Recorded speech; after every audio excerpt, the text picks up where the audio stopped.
of the commentary and the support we have, which is so important side since its celebrate. Scored a wonderful goal in the semi-finals.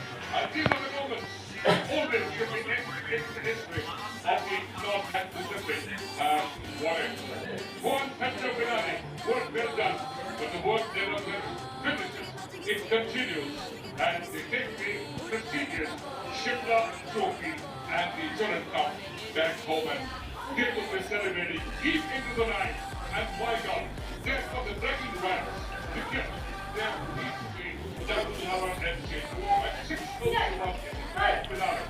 But again, Eddie, they just leave with the heads high because they reach the final stage, showing composure and quality at stage. And what a team story. And again, there was a twist in the tale in the final.